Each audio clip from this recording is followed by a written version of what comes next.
surah Al-Alaq turun beberapa ayat awal ketika Nabi Muhammad sallallahu alaihi wasallam berada di Gua Hira. Kita tahu kisah Jibril datang, Iqra, Rasulullah jawab ma ana biqari. Itu kita cerita panjang lebar dah di awal surah dulu. Cumanya kita ulang balik baca makna. Ini ayat yang pertama Allah Ta'ala turun. Assalamualaikum warahmatullahi ta'ala wabarakatuh. Alhamdulillahi rabbil alamin.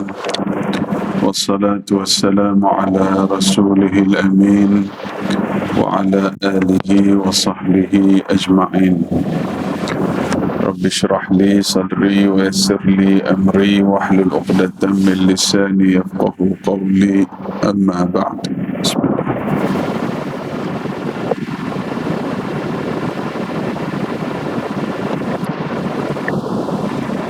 Alhamdulillah. Dulu kita pernah mulakan baca tafsir surah Al-Alaq. Iqra bismi rabbikal ladzi khalaq. Kita baca tafsir surah ni dua ayat yang pertama. InsyaAllah pada malam ni kita cuba sambung baca sehingga ke akhir surah Al-Alaq. Bismillahirrahmanirrahim. Iqra bismi rabbikal ladzi khalaq. Bacalah dengan nama Tuhanmu yang mencipta. Khalaqal insana min 'alaq. Dia telah mencipta manusia daripada segumpal darah. Iqra wa rabbukal akram. Bacalah Tuhanmu yang maha pemurah. Allazi 'allama bil qalam. Yang mengajar manusia melalui pena dan tulisan. 'Allamal insana ma lam ya'lam. Allah yang mengajarkan manusia apa yang tidak diketahuinya. Kalla innal insana la yatgha. Ketahuilah sesungguhnya manusia benar-benar melampaui batas. Ar-ra'ahu istaghna. Dengan sebab dia melihat bahawa dirinya serba cukup sempurna. Inna ila rabbika ruj'a. Sesungguhnya kepada Tuhanmu lah tempat kembali untuk menerima balasan. Ara'aital ladzi yanha. Bagaimana pendapatmu tentang orang yang melarang abdan idza shalla, seorang hamba apabila dia mengerjakan salat. Ara'aita in kana 'alal huda. Bagaimana pendapatmu jika dia, yakni Rasulullah ini, berada di jalan yang betul. Au amara bit taqwa, atau dia menyuruh orang bertakwa kepada Allah dan tidak melakukan syirik. Ara'aita in kadzdzaba wa tawalla. Bagaimana pendapatmu jika orang yang melarang itu dia yang mendustakan dan dia yang berpaling ingkar. Alam ya'lam bi anna Allah yara. Tidakkah dia mengetahui bahawa sesungguhnya Allah melihat segala perbuatannya dan membalasnya. Kalla la in lam yantahi lanasfa'an bin nasiyah. Jangan sekali-kali berlaku derhaka, demi sesungguhnya jika dia tidak berhenti daripada pendarhakaannya itu, nescaya kami akan menyentak ubun-ubunnya.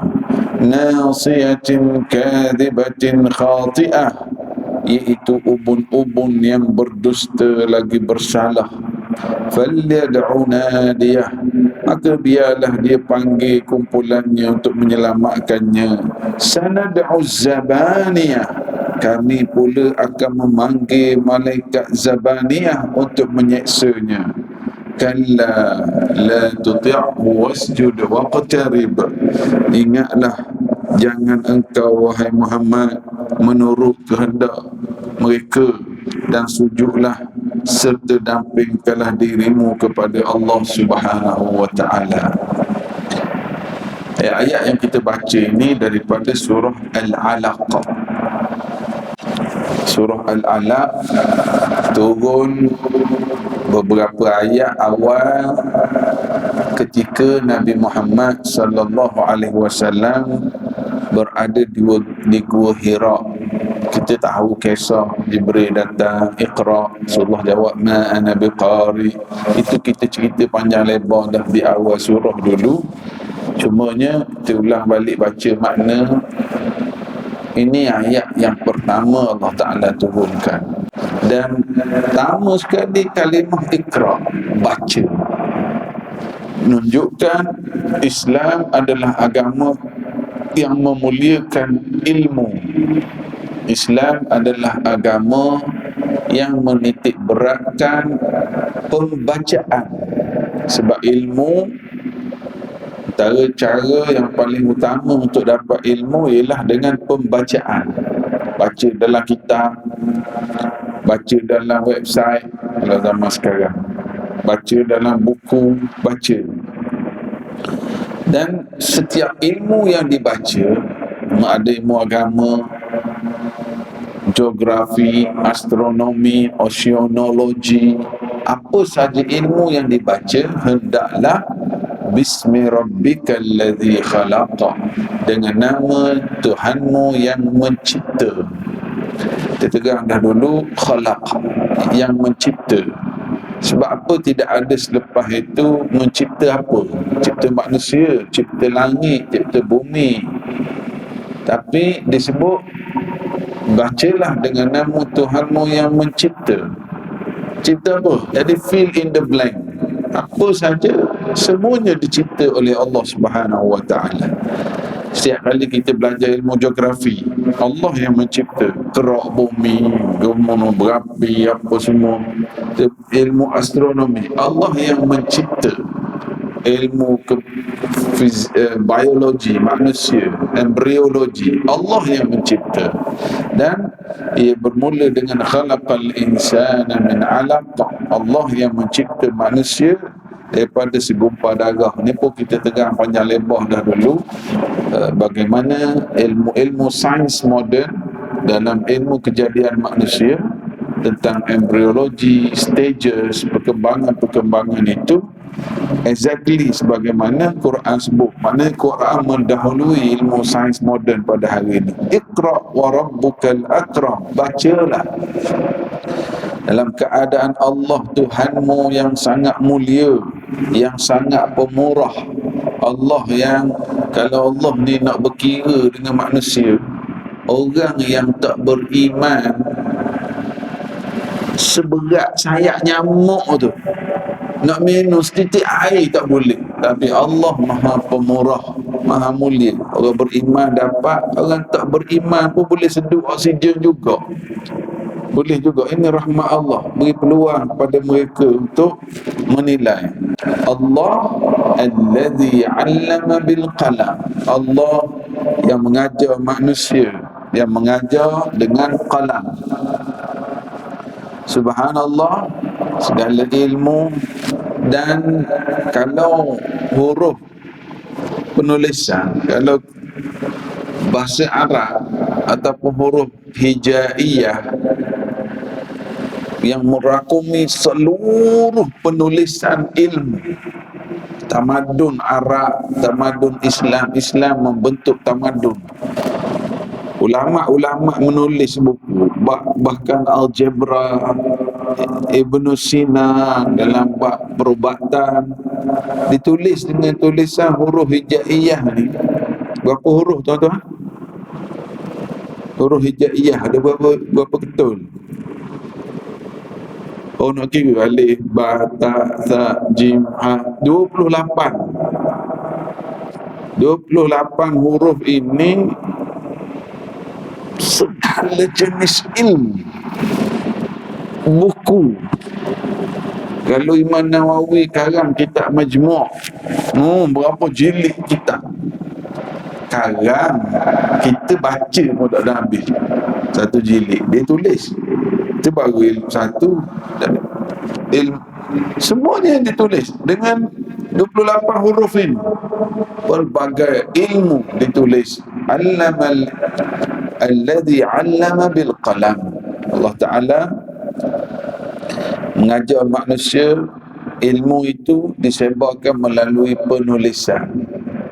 Sekarang dengan perkembangan teknologi, termasuklah juga keypad, penulisan yang asalnya dengan kalam, bentuk penulisan, penyebaran ilmu, penulisan, mengumpul ilmu, itu termasuklah dari situ teknik moden. Penulisan. Yang pentingnya apa? Allamal insana ma lam ya'lam. Allah yang mengajar manusia apa yang manusia tidak tahu. Ini awal-awal surah Al-Alaq.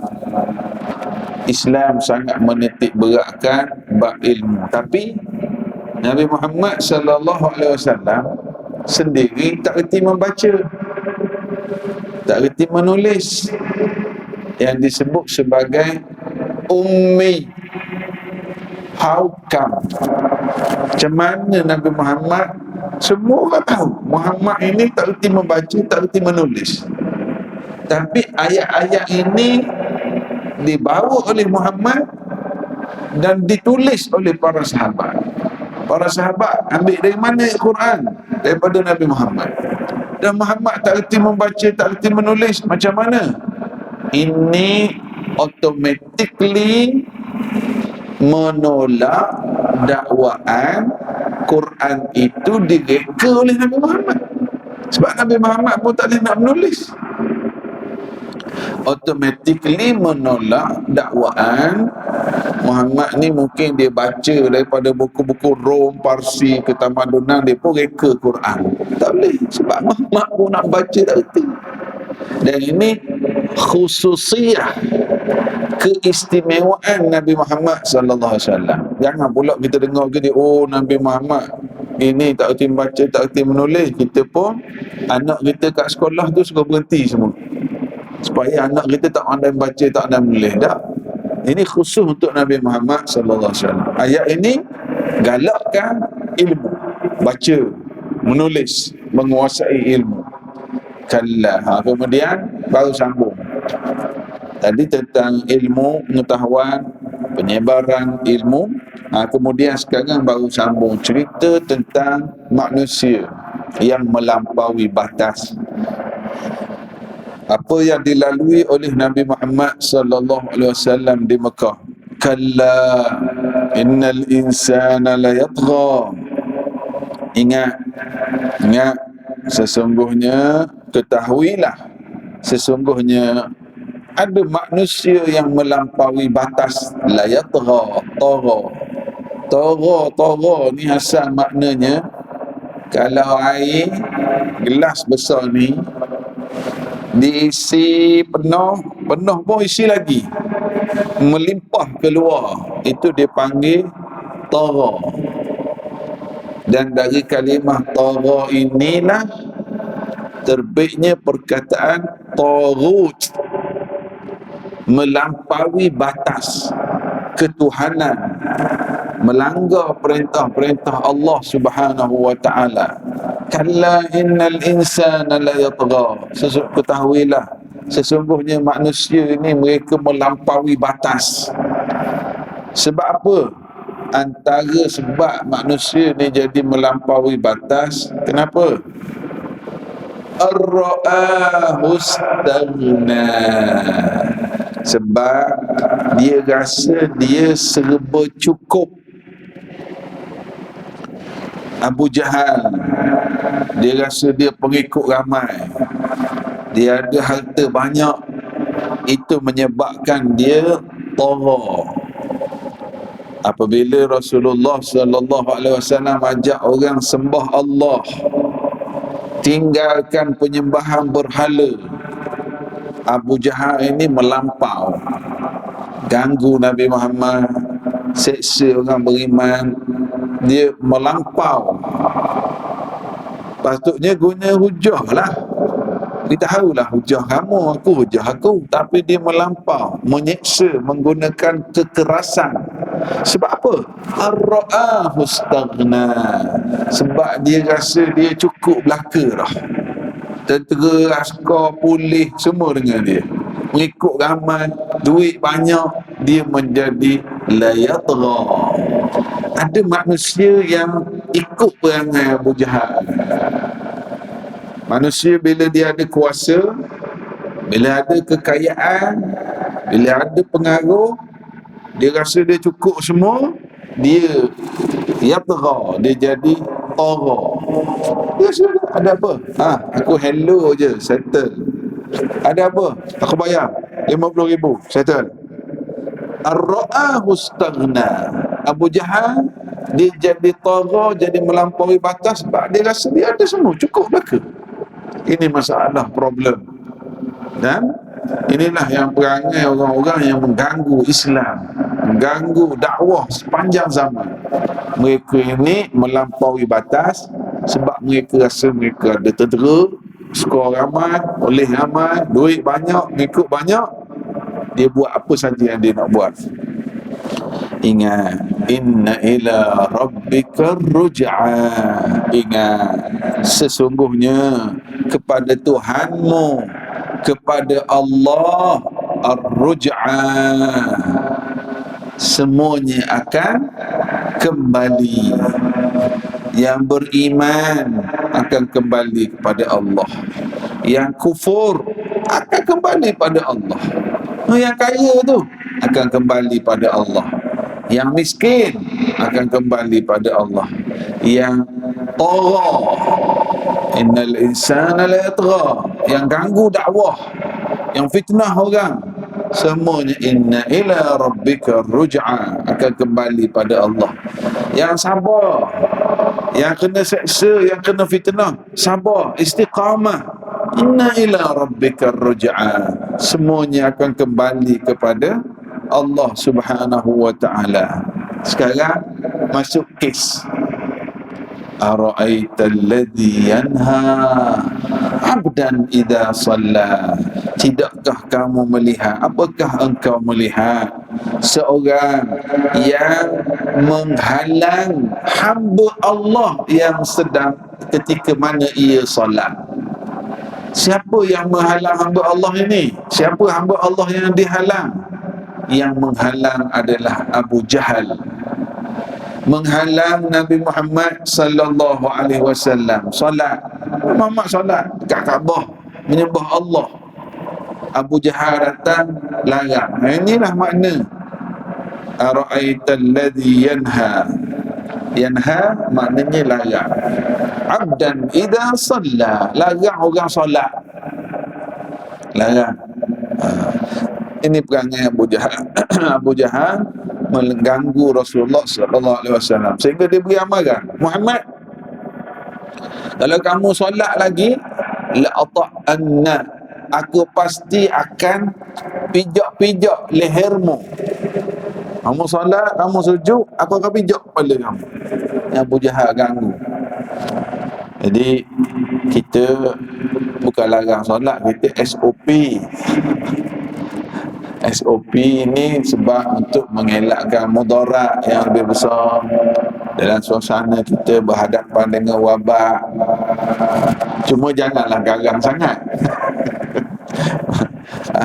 Dengan akhlak, masyarakat kena datang dengan akhlak, yang bertugas dengan akhlak, Ada perkara yang berkait dengan budi bicara, sama ada masyarakat dan juga yang bertugas kena saling memahami, saling tolong menolong, saling bantu, kita jaga kita. Jangan garang sangat. Ada masjid, petugas AJK masjid,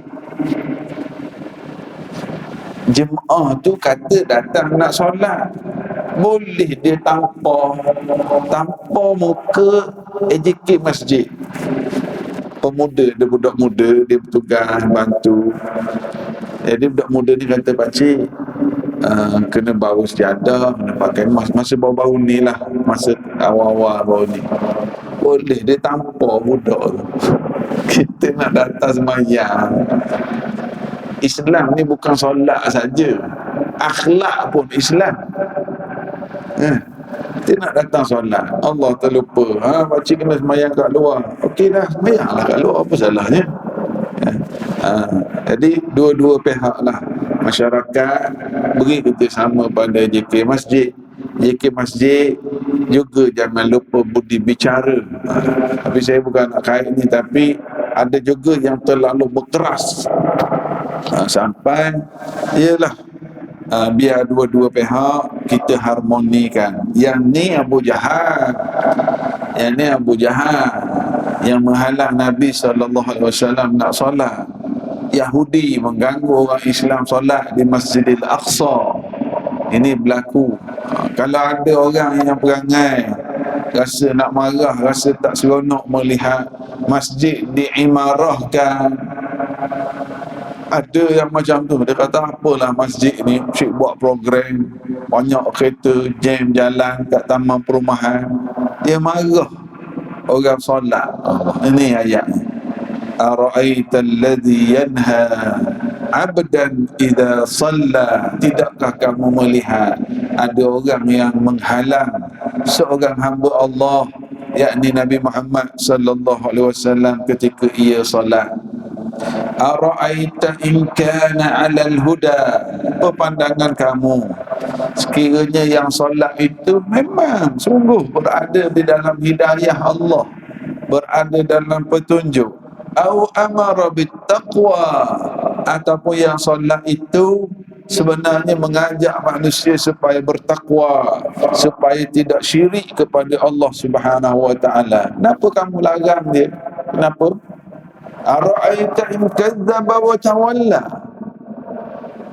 Tidak, apakah kamu melihat kalau yang menghalang tadi, yang menghalang orang nak solat tadi, dia itu yang mendustakan agama Allah. Wa tawalla, dia itu yang berpaling daripada petunjuk. Alam ya'lam. Ini yang penting. Ayat lepas ni penting. Kepada yang beriman ketika dihalang, ayat lepas ni penting. Kepada yang menghalang orang nak imarahkan masjid, ayat lepas ni pun penting. Alam ya'lam bi anna Allah yara. Alam ya'lam bi anna Allah yara. Tidakkah mereka ketahui bahawa sesungguhnya Allah melihat apa yang mereka buat? Jadi kepada yang diganggu, pada yang dihalang untuk beramal dengan Islam, jangan bimbang, Allah melihat apa yang orang tu buat.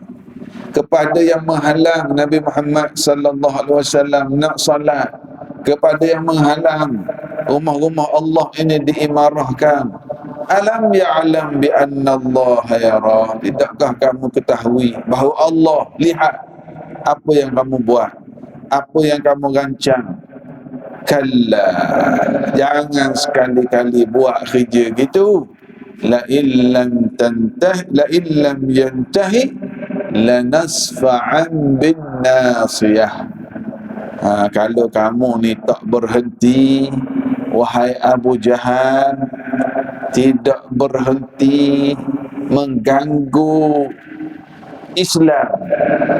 Dan ayat ini walaupun diturunkan pada Abu Jahal, ada satu kaedah dalam ilmu tafsir, al-ibrah bi'umumil lafzi la bi khususis sabab. Pengajaran perlu kita ambil daripada lafaz yang umum, bukannya sebab yang khusus. Maksudnya apa Ustaz? Maksudnya pengajaran daripada lafaz yang umum. Walaupun ayat ini tuju pada Abu Jahal, kita tidak ambil pengajaran berdasarkan sebab yang khusus, tapi sebab lafaz yang umum. Maksudnya kita tak boleh kata ayat ni tuju pada Abu Jahal ni, kita tak ada kaitan. Tak boleh kata gitu.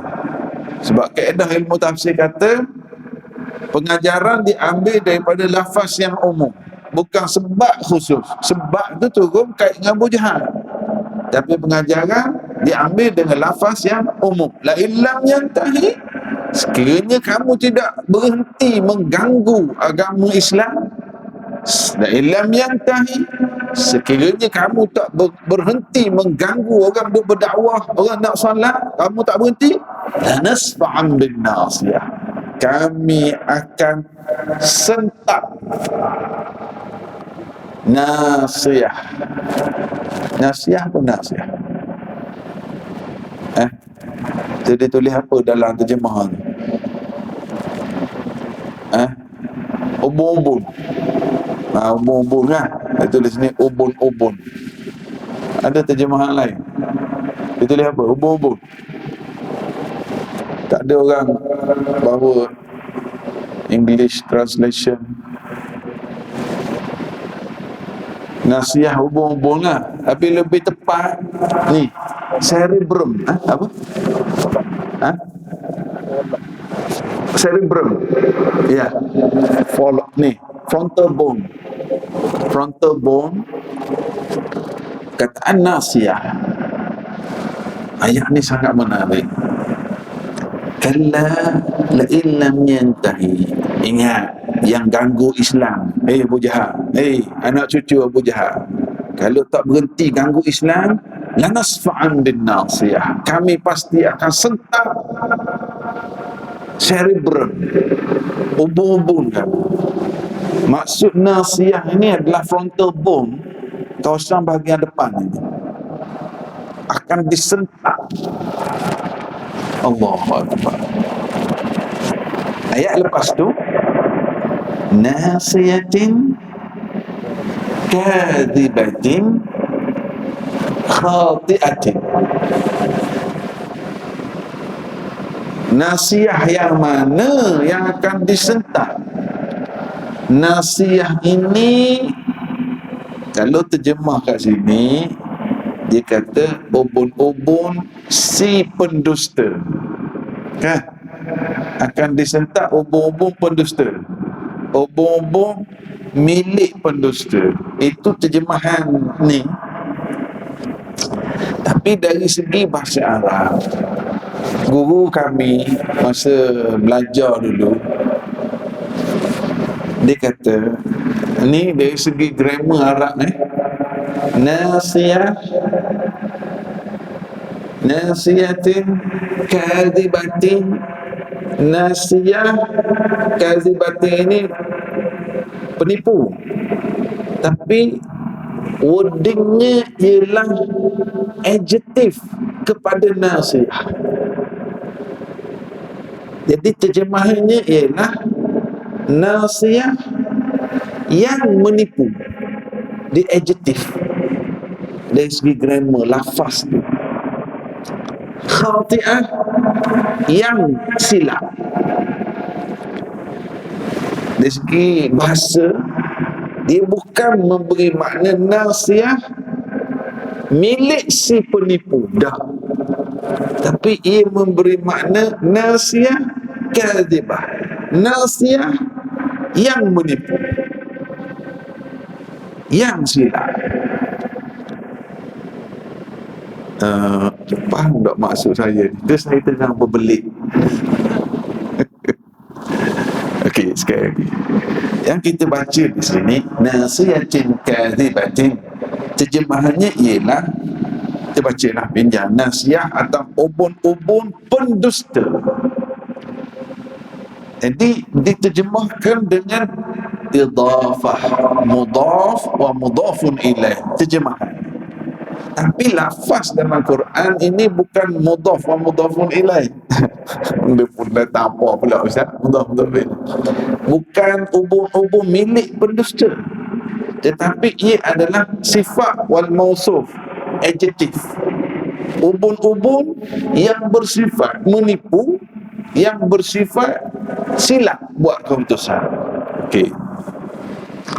Jadi guru kami dia kata, kenapa dalam tafsir, dalam terjemahan diterjemahkan ubun-ubun milik penipu, sedangkan ubun-ubun selepas kata ubun-ubun itu adalah sifat yang menipu. Jadi ubun-ubun yang menipu, kenapa diterjemahkan ubun-ubun si penipu? Yang lebih tepat ialah, kalau ikut lafaz ini, ubun-ubun ataupun nasiyah ataupun cerebrum yang bersifat menipu.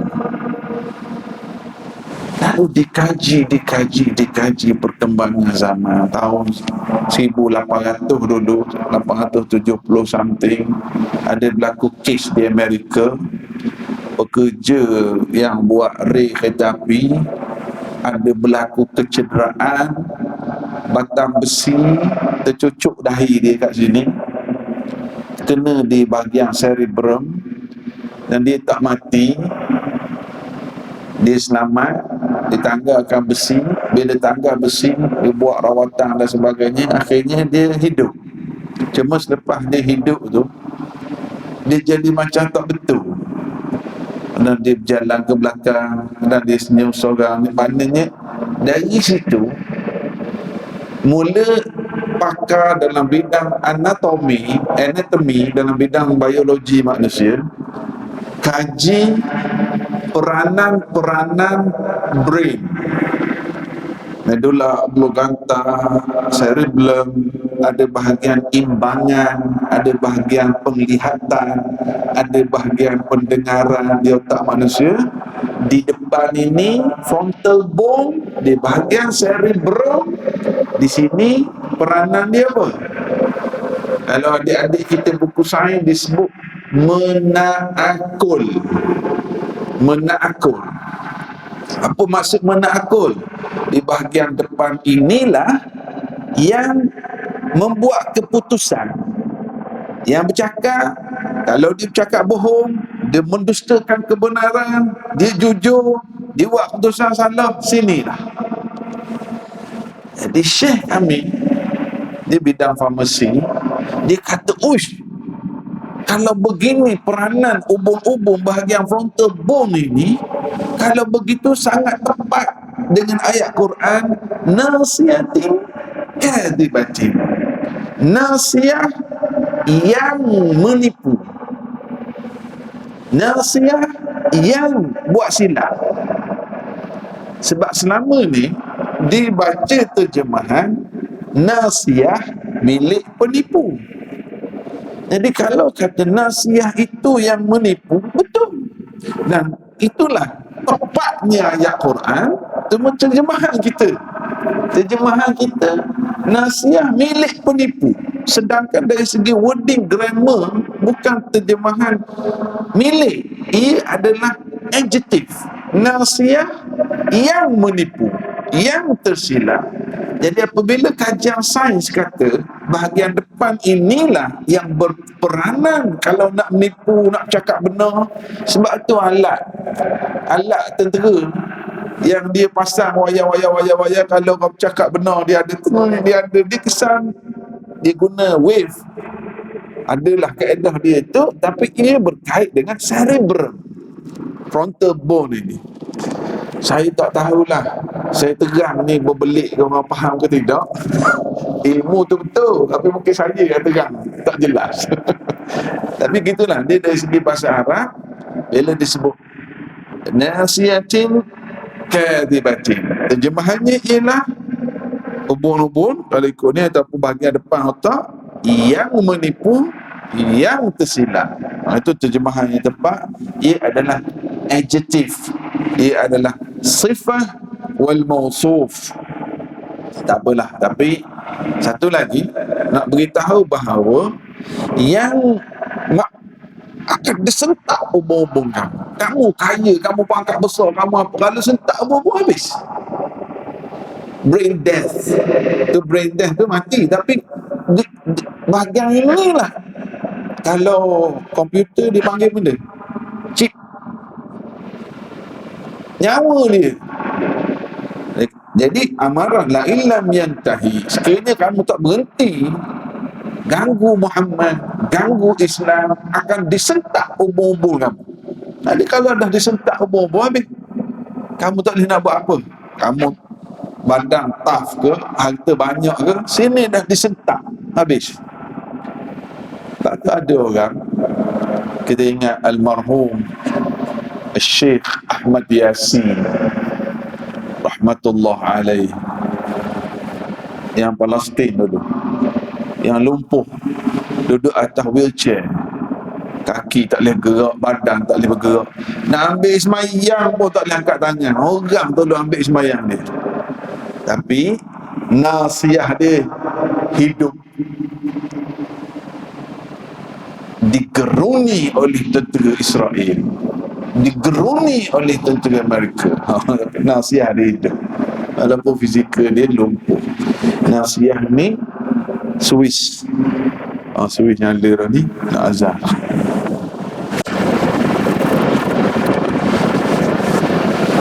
Apabila dibaca ayat amaran kepada Abu Jahal, kalau tak berhenti, kami akan sentak nasiah kamu, nasiah yang berdusta, yang silap.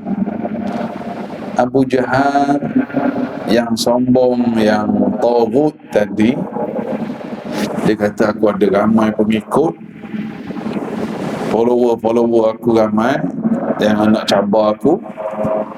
Sombong lagi dengan pengikut yang ramai.